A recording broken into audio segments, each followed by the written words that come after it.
The lesson. Oh yeah. Is it in this year as well? You toured with Butterfingers. Yes. Yeah. So how did that? Because Butterfingers is like a band, huh? Yeah. So how did you, as a solo rap act, end up? Was it the national tour? It was meant to be. The COVID fucked it up from 20. I think it was like 20 dates we were meant to do down to 4. Yeah. Shit, you were going to do 20 dates with Butterfingers. Yeah, I was doing the whole country with them. Wow. Okay. So how did? Because they're big. Yeah, I didn't realize how big they were, to be Nah, honest. neither did I until I did a little bit of research. Same. And I was going on tour. I was like, what the fuck? Because I seen the venues and I was like, these venues are big. I was like, how are they so big? And then, because I'm like telling people like, oh, I'm going on tour with Butterfingers. I'm going on tour. I've heard the name and like a lot of people, oh, cool, Butterfingers, and I've seen them around stuff. So I was like, yeah, I'm going on tour with Butterfingers, and people going like, okay, who are Butterfingers? And I'm like, okay. And then so I did a bit of research and I was like, okay, 2004, the 3 biggest names I keep seeing is The Herd, Hilltop, and Butterfingers.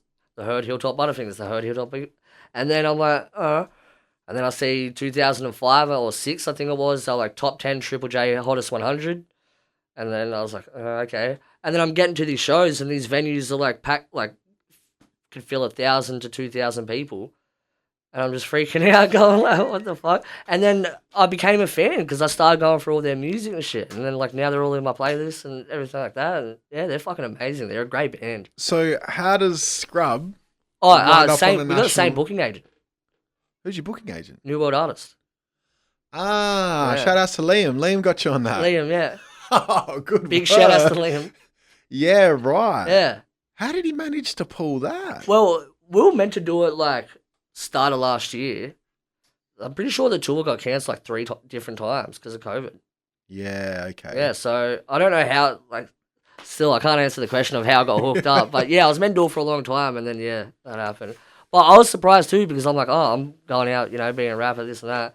And you just got this amazing band with keys and like, all this. It's completely different, you Yeah. know, like He was doing like Whom the Bell Tolls cover and shit like that.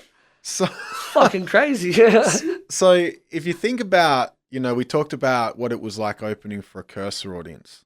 How's it opening for Butterfingers? Yeah, in comparison to say like Cursor or 360, now you got Butterfingers. Very, very different. So I guess go into a bit of detail as into how. I guess sort of same with 360 crowd, except like, you know, 360 crowd, when I say a bit of an older demographic, I'm talking like 30 or 40.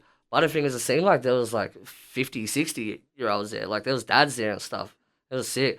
But like, great crowd. Everyone's awesome. I like those crowds where it's just like, I think when it's just like people who are there for bands and everything like that, generally just love music. If you're at like a specific just rap crowd, you know, you get those people who are a bit like, They just want to see the headline and that's it. yeah, sometimes, or like maybe they're a bit more judgier on like this and that. These people were just enjoying it just because there was music.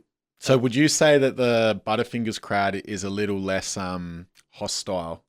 I guess, yeah, than the rap crowds for sure. Yeah. But then again, like they're like it's a rap crowd too, so it's like it's a funny dynamic because Butterfingers are a band and that, but they are like hip hop too. Yeah, they've got like that hip hop undertone. But yeah, everyone was just like just dancing and having fun. The first 2 shows of that was sitting down though.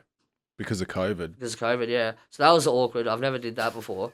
Because yeah, people are like you're just rapping out, people are eating and shit. Well, so you got like you had like 1,000 people. The first 2 shows there was only one that was like 1,000. These are like venues that came back 1,000 because COVID capacity and everything like that. Yeah. I think the first show there could have been 300 people in like this massive venue that was like 1,000 or whatever. Yeah, just all these chairs separated. The second one was maybe 900 capacity, probably like 200-300 people. Yeah, they're just like all kind of sitting in the chair, eating and just looking up, watching, and you rap. Just... Yeah, right. And then so were you the only support act on those shows? No, East Coast Alien is a homie up at Queensland. Shout outs to him. He was opening before me. Okay, but is that a hip hop act or is that? He was a hip hop act. Oh, okay, so it was 2 hip hop undercards for the Yeah. headline Butterfingers. I could be wrong here, but I'm pretty sure East Coast Alien is like under Eddie's label, Mhm. Wilder Beats. So yeah, I'm pretty sure like they're real like close friends or whatever. So they got that him on that through that. I don't know. Yeah. Okay. But yeah, so 2 hip hop acts and then a band. Wow. That's Yeah. That's interesting shit. Yeah. I Um. hope to open up for more bands, to be honest. Like that old, Yeah. like, was it Warp Tour back in the day or what is it? They had like the rap and The skateboarding and shit. Was that one? I think so, but I remember they had like, what was it? Was it Cypress Hill and then like a band?